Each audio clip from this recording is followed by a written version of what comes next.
Bonjour à tous, monsieur le député, monsieur le maire de Metz et président de Metz Métropole, mesdames et messieurs les élus, mesdames et messieurs les présidents d'associations. On a également en présence ce matin le centre d'incendie et de secours. On a également l'Université Lorraine qui est présente par monsieur Cochet. On a également Madame S du département qui s'occupe de Moselle Déracinée, qui est présente. Écoutez, bonjour à tous. Moi, je suis ravie de vous accueillir ce matin à Gondange. Madame Melon, maire de Henry, elle est là? Oui, je ne l'ai pas vue. Ah oui, je ne l'avais pas vue. Mais écoutez, bonjour à tous. Donc moi, je suis heureuse de vous accueillir en plus une très belle matinée ce matin sur Agondange. Donc pour l'inauguration des nouveaux locaux du musée de la mémoire mosellane qui donc sont confiés et gérés par l'association ASCOMEMO sous la présidence de Philippe Wilmout. Ce musée, nous le devons à la volonté de deux hommes, deux Agondangeois et mosellans dans l'âme, qui bien sûr chacun dans leur fonction ont souhaité y faire un haut lieu de la mémoire de la Moselle et des Mosellans et accessible à tous. Leur rencontre ne date pas d'hier, mais la passion, la volonté, la persévérance et le sérieux des années de travail de l'un ont conforté la volonté de l'autre d'accompagner donc l'association et de leur donner bien sûr l'espace nécessaire pour que ce pan de notre histoire rayonne sur la ville, sur la Moselle, mais aussi au-delà. Ce n'est pas un scoop que je vous fais là, mais vous l'avez bien compris, il s'agit bien sûr de Jean-Claude Mahler qui se trouve à mes côtés, qui a été maire durant 25 ans de cette belle ville, et de Philippe Wilmout, président de l'association ASCOMEMO depuis 32 ans, encore plus longtemps. Bien sûr que je vais leur laisser la parole. Monsieur Freiburger, excusez-moi aussi, donc président de notre comité de communes et maire de Mézières-les-Metz et premier vice-président aussi du département de la Moselle. Donc bien sûr que je vais leur laisser à tous les deux la parole dans quelques instants, car mieux que moi, ce sont eux qui peuvent vous parler de cette histoire. Mais attention, j'espère que vous avez prévu du temps, parce que tous les deux, mieux que moi, ils sont beaucoup plus bavards que moi. Donc voilà, prenez le temps. C'est vrai que 25 ans d'histoire, ça ne se raconte pas en 2 minutes. Donc moi, je leur laisserai effectivement le soin de vous raconter tout ça.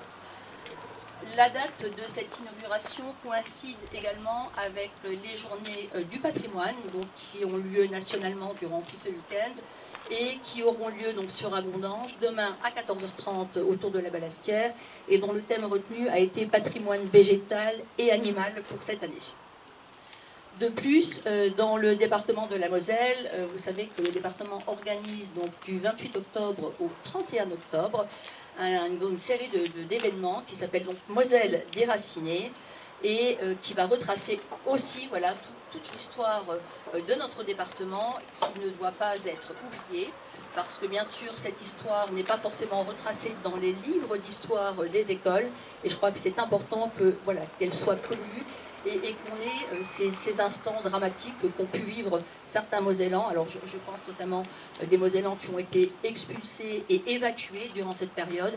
Et là, la Moselle va retracer donc tout ce pan d'histoire avec différents événements qui auront lieu sur différents sites de la Moselle, dont le musée ASCOMEMO qui accueillera des délégations, puisque nous accueillons des délégations qui viennent des départements qui ont accueilli ces Mosellans qui ont été déracinés et expulsés. Et ces délégations viendront donc sur notre beau territoire, et notamment au sein du musée ASCOMEMO, pour y découvrir voilà, cette belle histoire de notre Moselle. Et écoutez, voilà, moi je vais donc laisser la parole à Philippe, rompre le protocole aujourd'hui, parce que j'ai été sollicitée et je pense que c'est très bien qu'il puisse prendre la parole. Il s'agit de Antoine et Lola qui ont souhaité prendre la parole ce matin. Donc moi j'aimerais juste qu'ils viennent tous les deux nous rejoindre, je sais qu'ils sont là. Donc il s'agit de la fille et le beau-fils de Philippe Wilmout, et ils avaient juste quelques mots à vous dire. Voilà. Alors c'est pas vraiment notre volonté. Hein. Émotion, n'est-ce pas? On peut se le dire, ASCOMEMO c'est comme un membre de la famille. Il s'agit des sorties en famille tous les samedis et dimanches matin au marché aux puces, avant l'ère du net, des repas interrompus lorsqu'un membre téléphonait, une visite du musée de la Résistance quand on est en vacances à Lyon, Les décorations dans les murs du salon, la passion dévorante de Philippe a pris sa place dans notre quotidien. Il y a eu quelques peurs bleues aussi. Tu m'aimes toujours? Effectivement, quelques peurs bleues. Je me rappelle d'une nuit où je me suis réveillé, il devait être 3h du matin, j'allais chercher à manger dans le placard. Pas bien ça. Et là, au milieu du couloir, il y avait une forme humanoïde debout. Et plus on attend, plus normalement on voit les détails. Et plus c'est rassurant parce qu'on voit que c'est une chaise avec des vêtements ou un truc dans le genre. Mais là, non, en fait, c'était une petite fille avec le visage plein d'écailles et un habit d'époque assez flippant. Et en fait, c'était, vous allez la voir, elle est à l'intérieur. Et elle est terrifiante. Voilà.